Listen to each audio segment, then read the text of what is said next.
Welcome to the Madison Miller Podcast, a special night show I have in store for you guys this evening.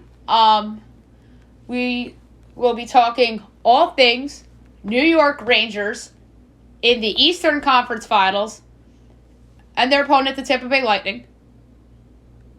And you know, when I say all things New York Rangers, that means that tonight's guest is none other than the one and only Derek Brandon Felix from New York Puck. So it's going to be a lot of fun having Derek on. We haven't had him on since before the Rangers began their playoff run. So it should be a lot of fun with Derek, and it's going to be interesting to see what his takes are on this best of 7, now best of 3 series, with the series being tied at 2 apiece between the Rangers and the Tampa Bay Lightning. All right, and now Derek joins me here on the show. How are you doing on this fine Wednesday evening? I'm doing okay. A little under the weather, but I'm hanging in there. Yeah, I'm all right too. Just looking forward to tonight with Boston and Golden State, and obviously tomorrow is why I have you on, because it's a big Game 5 between the Rangers and the Tampa Bay Lightning. Give me your thoughts on this magical run by the New York Rangers so far. Well, just to correct you, believe it or not, they're actually not going to be playing until Thursday, so that's a good thing for the Rangers because you have injuries to both Strome and Hedel, so maybe that extra day can actually help the Rangers, especially after what happened in the last 2 games. Yeah, it should be an interesting game tomorrow, and I think it's been a great run so far. Obviously, games 1 and 2 went the Rangers' way, and obviously the Lightning stormed back at home these next 2. So what are your thoughts on Chris Kreider carrying over the regular season success into the postseason, especially in the bigger games and the bigger moments? I'm just very impressed with not just him, but Savannah Jad and Adam Fox, and just how they're able to deliver in the big games. And yeah, you're right. It's tomorrow. God, I can't. That's like I can't even remember what day it is. But no, I mean, every time. I think the most amazing thing about the run is that it's just how resilient the group is, Madison. I mean, you saw it in the first round. They were down 3-1. They played 2 really bad games against the Pens, and it looked like it was going to be over. And just the way they fought back. I mean, they were down in all 3 of those games, and that's something that never happened before. And I almost feel like they kind of take on the personality of Gallant. He keeps everything very even keel, and no, there's not really any panic. And I feel like maybe that's why they've been able to get here, be able to win the 5 elimination games, how they had to handle the Carolina matchup, because that was a real tough matchup, because they took away a lot of stuff because their defense and the way they had to win all the games at home, and then they won the Game 7 the way they did. And I can't say enough about just how Jack Kreider, Fox, other players, Kopp, of course, just Jerkin, Trouba, Miller too. Miller's been unbelievable. How all these guys have stepped up, and that's without Panarin. Panarin's definitely not the same player. I don't know. I think he might be battling through an injury, but they've been able to handle it. And I can't say enough about Hedel, Lafreniere, and Kakko. Those guys have been so important. Those guys have been very important. And you mentioned Panarin. I think that he's been bothering an injury since the home game against Carolina that I was in attendance for at the end of April. He left that game. I mean, he did score some big goals throughout the run, like Game 7 overtime against Pittsburgh and whatnot. But you're right. I think something's off there. I think we're going to know more at the end of the run what's really up with Artemi Panarin. And Igor Shesterkin the turnaround from games 3 and 4 in Pittsburgh to now has been remarkable. And I really think that we undersold the absence of Ryan Lindgren. Don't you agree? Oh my God, you're absolutely right about Lindgren. If Lindgren's a warrior. He's the warrior of this team. I compare him to Dan Girardi because Girardi used to get banged around. He used to get banged around every game, and he'd go to the locker room, he'd come back. Lindgren, it's the same thing. Lindgren's not even as big as Girardi. He's going to the locker room, he's coming back. If Lindgren didn't come back, they probably would have lost in the first round. Lindgren is so important, when it comes to stabilizing that top four. And he's just a heart and soul guy. And in terms of last night, they just didn't have much going on. I got to give the Lightning credit. They did a real good job just taking away a lot of what they like to do, and there wasn't a lot of room, and at times it was sleep-inducing. And me being a little under the weather, I was like, what the heck am I watching here? But when Lindgren actually had a couple of chances, and see that you can't have Lindgren can't be the guy with the chances. Same thing with Trouba getting the 7 shots. Now it has to be the top guys that step up. You can't go out having to break up Spanajad and Kreider. They're going to need to deliver. Whenever I say that these guys have to deliver, they usually step up. And tomorrow's the biggest game of the season, and it's been an unbelievable run. And let's keep it going. Yeah, exactly. Let's keep it going. And what helps the Rangers in this series is that they have home ice advantage. 2 of the next 3 are at home. So I think that helps the Rangers and puts Tampa in a very under pressure situation in these playoffs, especially if the Rangers find a way to win tomorrow. All the pressure in the world will be on the Lightning, just like it was for games 3 and 4, if not more so.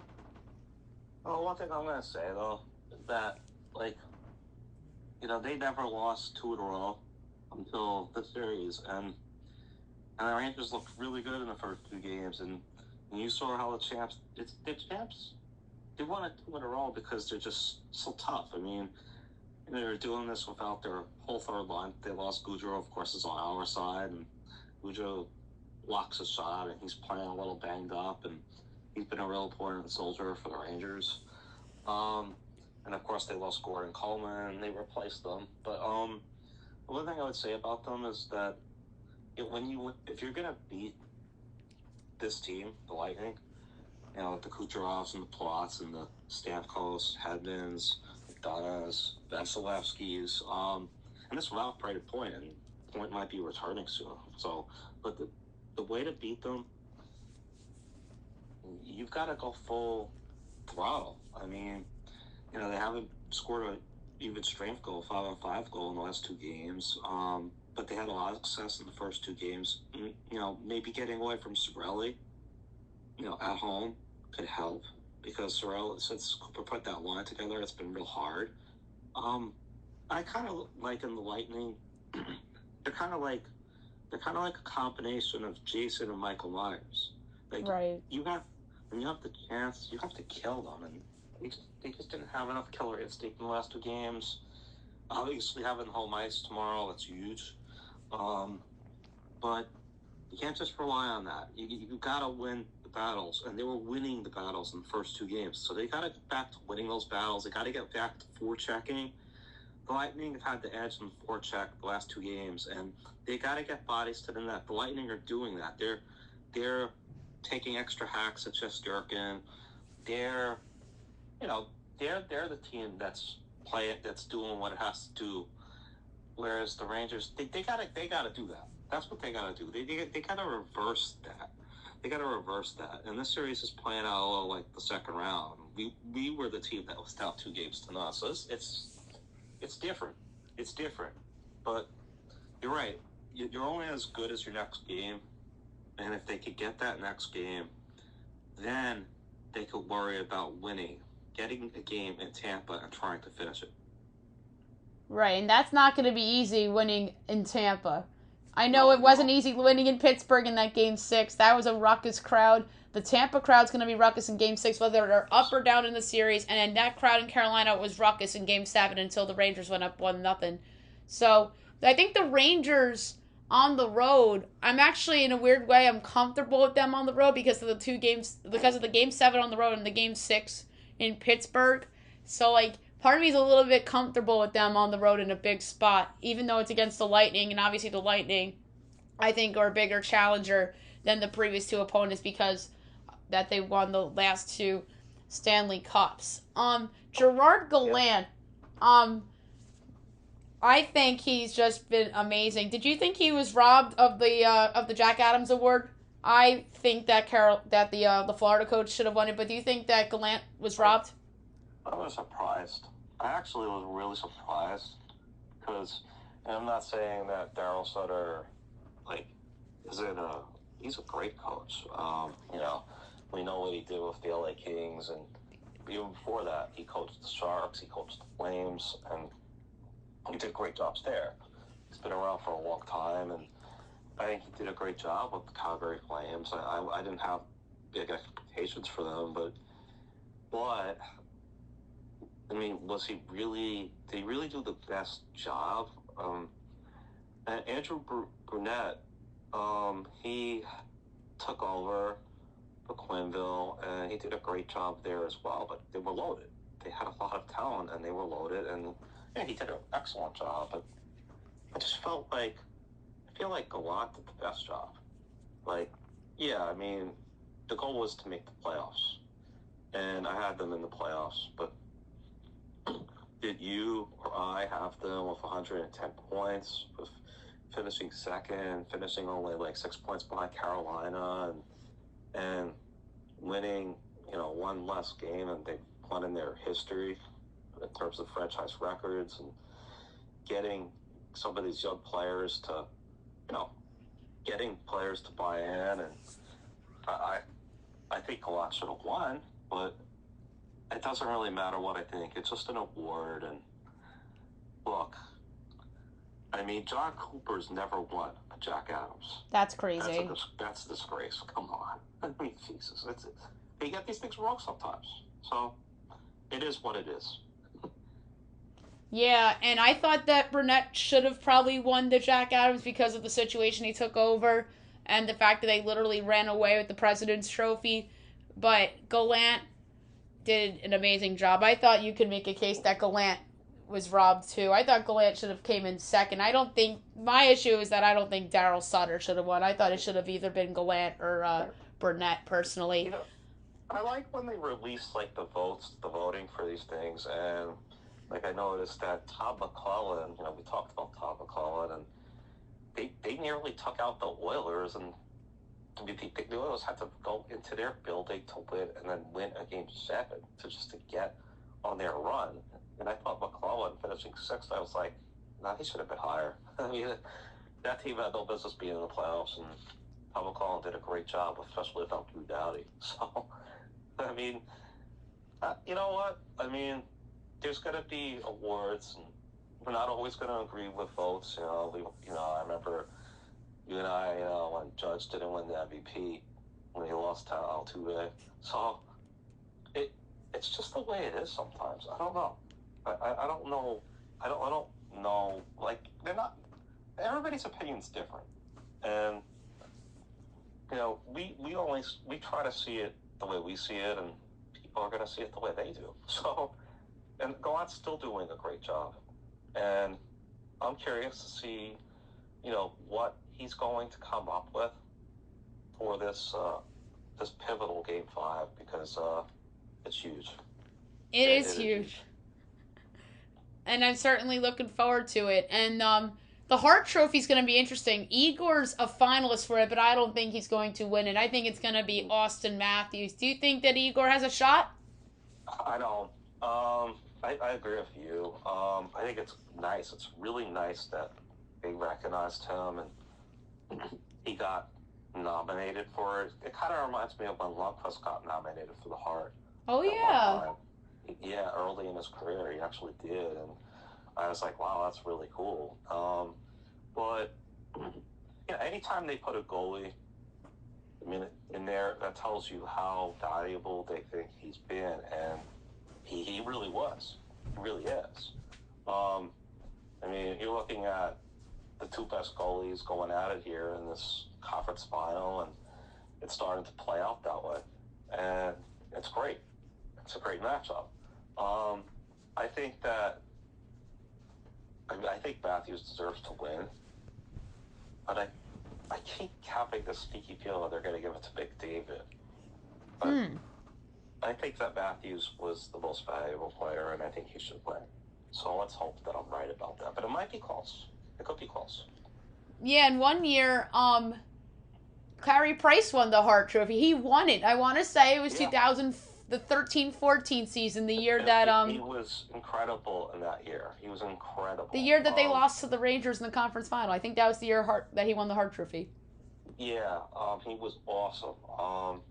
Actually, it might have been 14-15, but I might be wrong on that. You know what the interesting thing is? What's that? Poor Carey Price did that and swept the Hart and the Vezina. The last player to do that was Jose Theodore, who also was a Montreal Canadian, and I think that might have been back in like maybe 02, 03, or 03, 04. And Theodore, he just had this remarkable year with the Canadians, and then after that, he wasn't really as good, but he was actually, that's a really good trivia question if you think about it. Yeah, it is a good trivia question. And then back to Lundqvist getting nominated for the Hart. I want to say that was the year the Rangers were the 1 seed in the East and they lost to the Devils in the conference final. That would be my guess of what year it was. Do you remember what year it was? Yeah, I believe you're right. I think it was 2012, if I'm not mistaken, as well. So I'm just gonna cross-reference it. Yeah, Price got the Hart and Vezina in 15. I was right on that. I guess All right. Right on that. I just remembered it, and because I remember that the Rangers had to go up against. Oh no, they went up against them the following year. That's right. They went up against them. They went up against them in 16 or 17. It was 17, and we beat them. That's right. And that was a really great first round. Yeah, we beat them in 6. Lundqvist outplayed Carey Price, and we beat him in 6 in the first round. Zibanejad got the overtime winner. In Game 5. Big overtime winner. That's right. I remember that. That was a great trophy, memory. Just looking here. According to this... Oh, you know what? Lundqvist never was up for the Hart Trophy. We were wrong. Oh, no, yeah, he was. You were right. All right, 2012. I just totally didn't see it. Okay. Yeah, you were right. Good job, Madison. Good job. Yeah, I deserve to be. That was similar. And I know who won the Hart Trophy that year. That was the year Malkin won it because Crosby was hurt half the year, and he single-handedly carried them to like a 4 seed. He was awesome that year. Yeah, he had a great year. That was awesome. You know, like you think about like some of like the guys that have like led the league in the Art Ross Trophy, and the Art Ross, and we talk about McDavid. And he had a great year this year and put up a lot of points, you know, with Draisaitl. But the most points in this era to win the Hart Trophy was Kucherov. He put up 128 points. That's how great Kucherov is. And Kucherov steps up in the playoffs. And they have to find if they were going to win tomorrow, they have to find a way to shut him down because he's been great in the last couple of games. Yes, Kucherov's the best forward in the series, period. And I said that both on the podcast before the series. I thought the best forward in the series was going to be Kucherov. The best defenseman, probably Hedman. And the best goalie, I thought, was going to be Vasilevsky. But I wouldn't have ruled out Igor either. But I love Kucherov. He's a great player. But yeah, the Rangers absolutely have to find a way to shut him down in particular. It's very tough because he just has a way of like impacting the game. You know, he's not afraid to also play physical. And I felt like Cooper was getting out coached in the first 2 games, and because I didn't like his game 2 adjustment. I didn't understand splitting up Stamkos and Kucherov, and then he put a line together that he put a line together that I just didn't really. I wasn't understanding it like where, and then when he went to having Stamkos between Kucherov and Blot, and he moved it pulled down to center of the third line, and had Sorelli centering that checking line with Killor and Hagel. I was like, you know what? That's going to be a much more. It's just going to be tougher. And he went back to 12. He went to 12 forwards in 6D, and so it's going to be tougher. It's going to be tougher. But look, you're going up against the champs. You're going up against a team that's very hard to beat, and that's how it should be. That's how it should be at this time of year. Yeah, and they've been the best hockey team the last 7 years. Like, they've been the Golden State Warriors of the NHL. And right now, if you asked me, I think the Lightning are, like, better than the Warriors in terms of more success, because the Warriors had a couple of bad years in the middle. I mean, the Lightning did too, but, I mean, and obviously getting swept by Columbus the one year, but they're literally the Golden State Warriors of the NHL, and their, like, timeline of being a title contender has been the same, because Golden State won its first title in 2015, and the Lightning made their first Stanley Cup final, like, in, like, this recent era in 2015, although they did lose in 6 to the Chicago Blackhawks, so there's a fun little. That was a good series. That was a great series. Yeah, it was. It was a real good series. That's the year the Rangers probably should have won it. But, right. But it just wasn't meant to be, and you know it happens. That's what happened that year. Obviously, I think they learned a lot when they lost to Columbus. You know, don't forget they also blew the series to the Caps when the year the Caps went on their run, where the Caps beat them in Game 7. Didn't the Penguins beat them in a Game 7 too in either 16? I think it was 16. Yeah, I mean, it's like Conference Finals Game 7, I think. The Pets. The Pittsburgh did, yes. So you had Pittsburgh and the Capitals. So they've had a great team for a long time. But in order to become a championship team, sometimes you have to go through some really, really tough, heartbreaking losses to take the next step. Yep. And that's kind of where it is. Kreider is the last guy left from the teams with Lundqvist. And Zibanejad, of course, was also a holdover from 2017. So, and I feel like having those two guys, having that experience, and adding like a Goudreau, adding a Reeves, they know how it feels. Same thing with Gallant. I think having those extra guys, especially Goudreau with championship experience, Reeves going to a final along with Gallant, that helps. It's helping. And they're gonna get real tough. They're gonna get tested. And it's going to be up to them to just be a little better. Win the battles at even strength. Get those pucks in deep. I mean, I don't know if Dietl's going to be available. I'm assuming one of him or Strome will be able to play. But get the pucks in deep. Work their defense like they did in the first 2 games. Use the crowd. And get the power play. And get bodies to the net, and protect the house better, because they're not protecting the house enough in the last 2 years. That's because the Lightning are doing what most teams would do when you're facing a hot goalie, is getting to the net and taking those extra backs. They got to go back at them. They got to be tougher to win this. Yes, so I am really looking forward to tomorrow. I think I've said that like 5 times on the show. All right, so the Western Conference Finals. We're all looking forward to it. I'm very curious to see what they do. Me too. I think it's going to be a good game. I really do.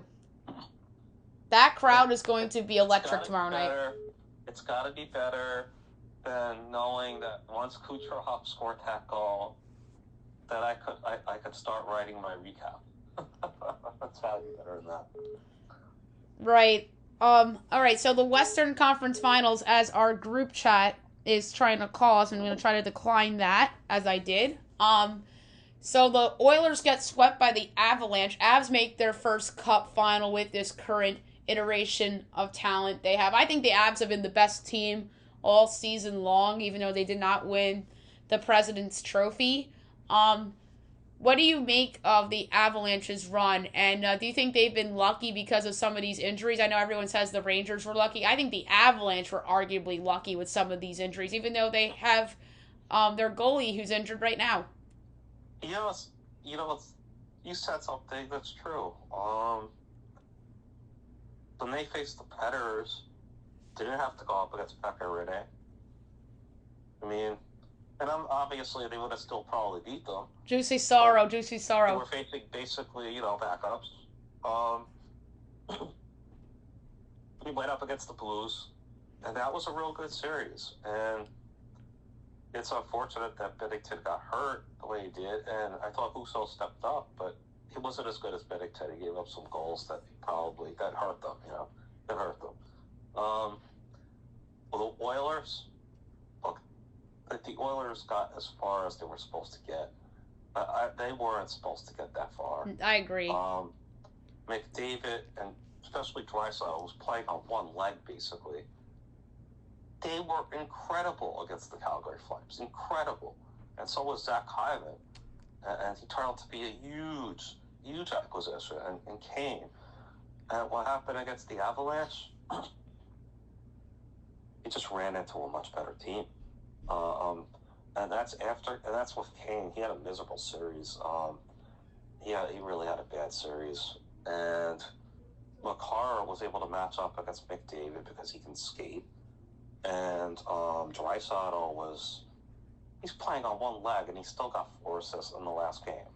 I mean, it was incredible. Draisaitl is unbelievable. He's a horse.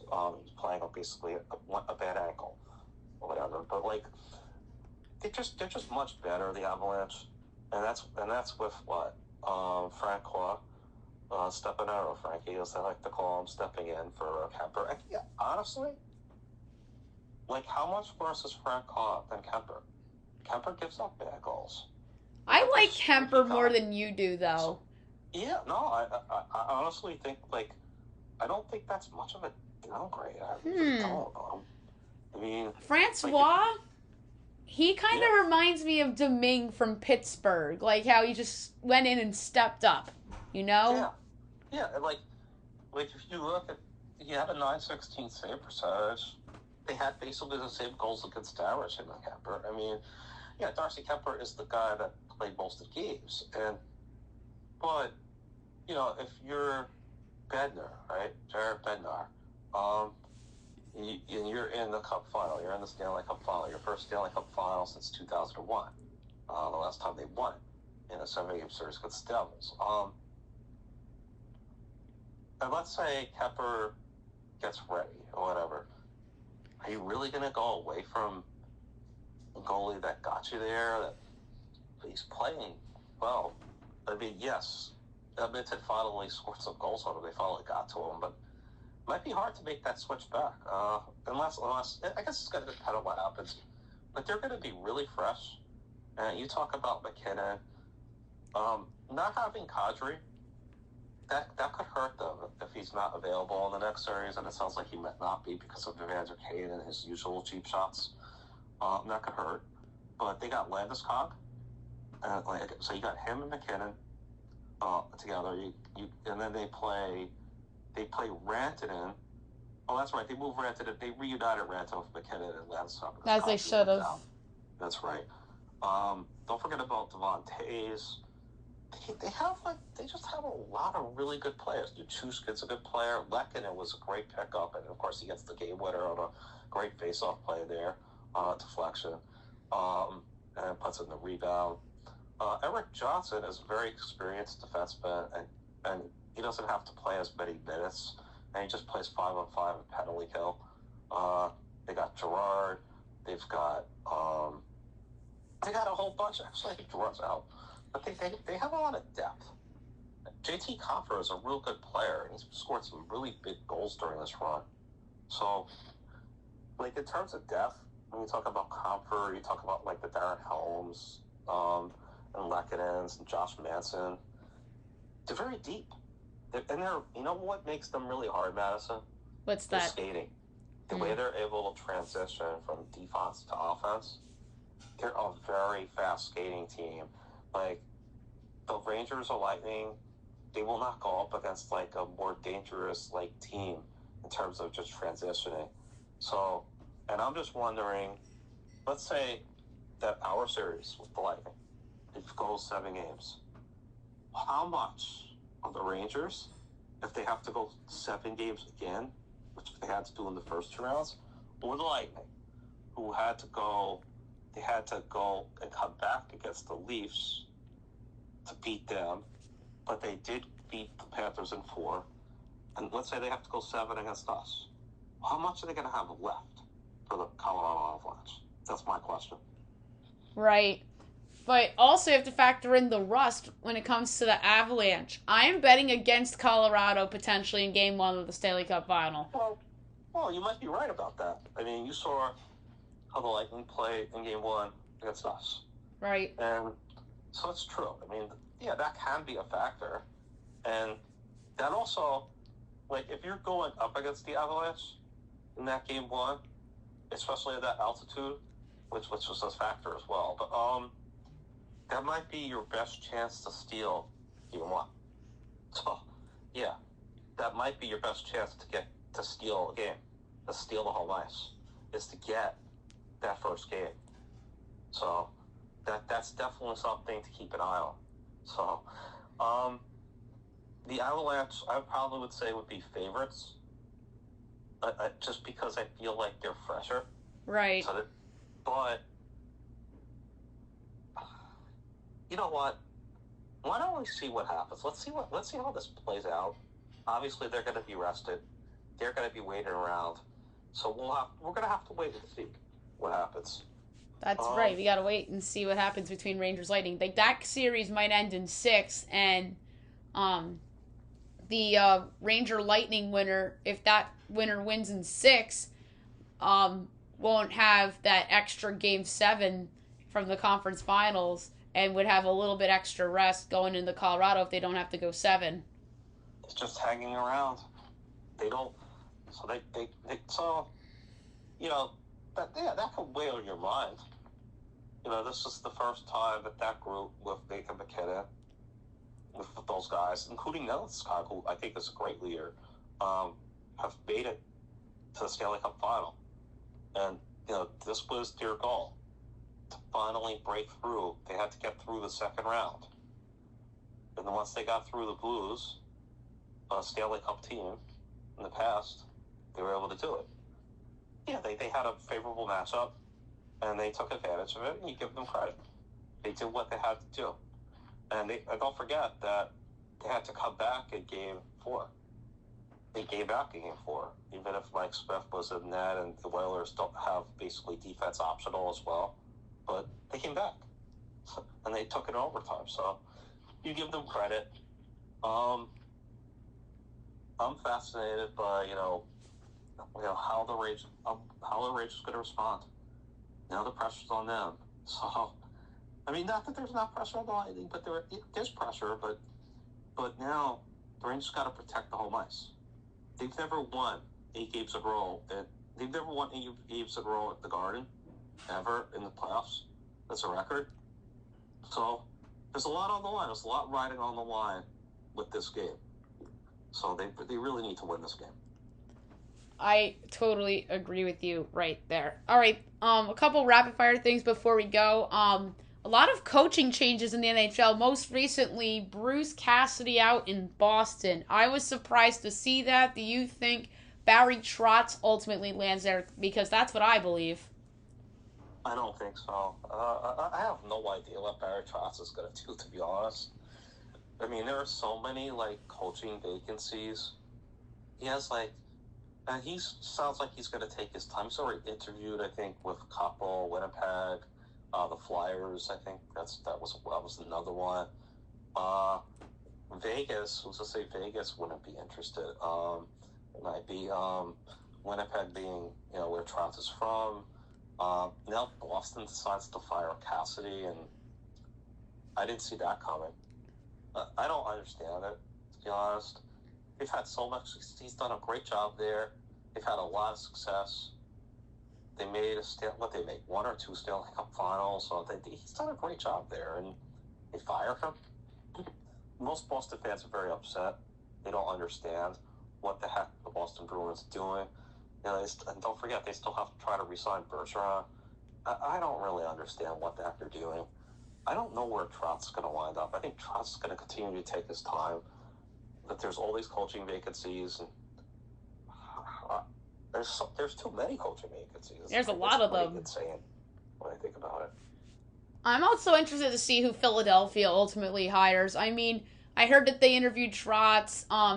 I think somebody that's going to potentially land one of these jobs is a Maple Leafs assistant, Spencer Carberry. He was the former coach of the Hershey Bears, and then Toronto hired him. Sheldon Keefe hired him on his staff, and now Carberry apparently interviewed for Philly, and I'm interested to see if he gets one of these vacancies. So that's a wild card name that I just wanted to toss at you in terms of. Well, there's always assistant coaches that can wind up being candidates for some of these jobs. So it's like I think the Rangers assistant general manager, behind Chris Drury, he might be available for a new general manager job. There's supposed to be some interest there as well. So that's also something to keep an eye on. It's weird. It's funny the way all these teams just decide to change coaches, and especially if you have success. If you're having success, like with Boston, it's not what they lose. They lost in 7 games to Carolina. That was an even series, really, and it was a home ice series. But they played better in the game 7. I mean, they played a little better, but I don't know. I mean, at some point Boston's gonna have to rebuild, but they still have Pasternak, they still have Marchand. I think if they were smart, I would like to think that Bergeron will come back for another year, but who knows? And congratulations to Bergeron by winning the Selke for the best defensive forward. He becomes the new record holder with his 5th Selke. That's a new NHL record. So, and he's the best two-way forward that I've ever seen.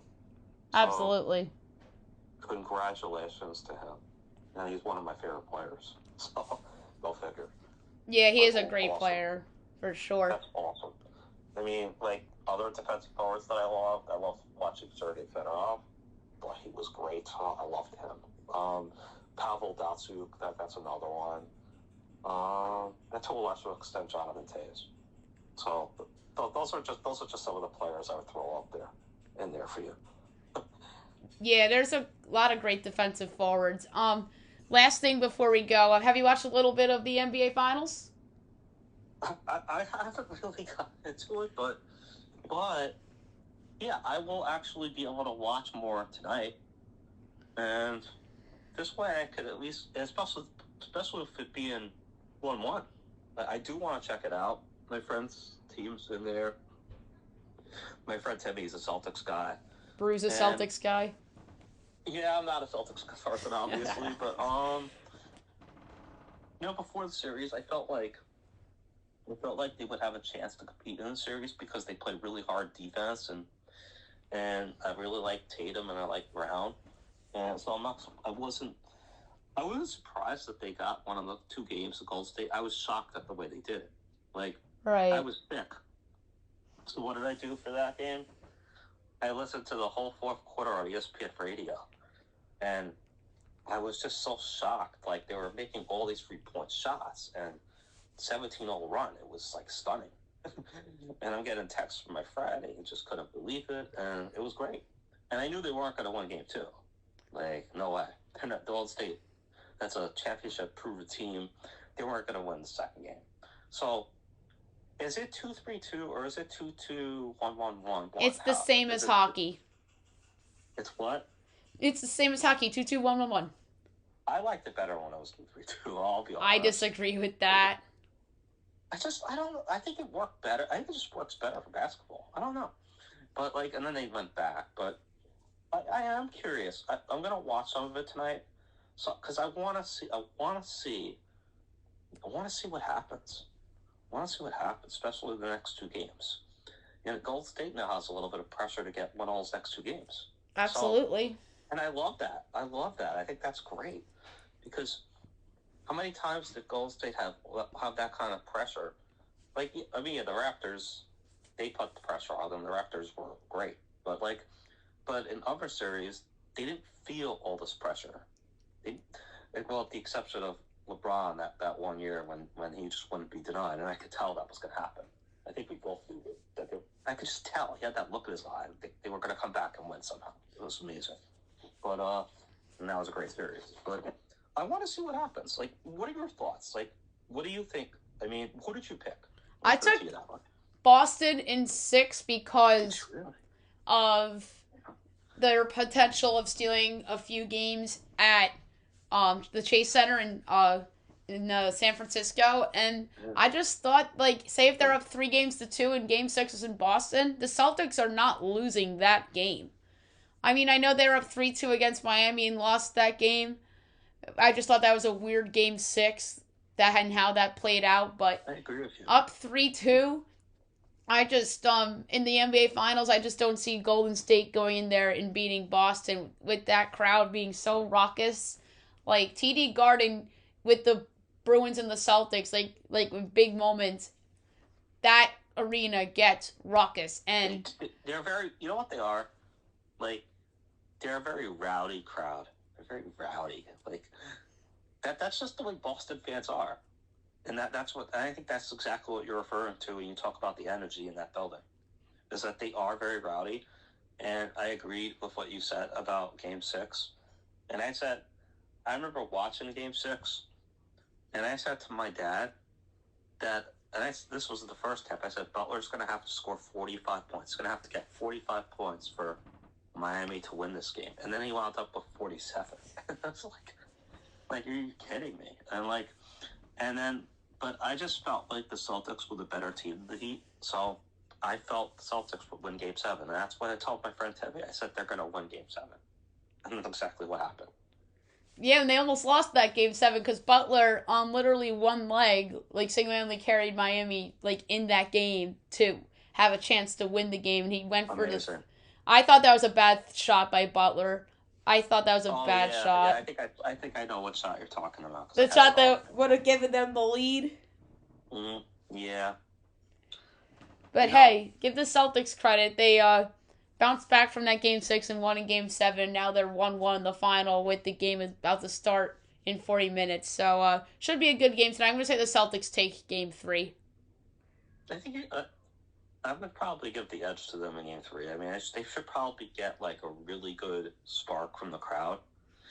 You know, this being, their first NBA Finals since, is it 2009 or 2010? 2010. They lost in 7 to the Lakers.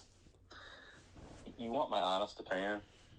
Tell me. I think that they should have repeated. I think they should have beat that Laker team again, but they didn't. You mean, you meant, like, the second in 3 years? I mean, it felt like a repeat because you're right. It was Orlando Lakers, and they would have won that series if Kendrick Perkins didn't get hurt back in 2010. Right. He actually was an important player for them. I remember that series so well. ESPN or whatever, always talking trash. Yeah, but he was a great player for Boston. He is so funny. Like, did you see, like, he dressed up a certain way after a game? He dressed up like he was, like, in prison or whatever.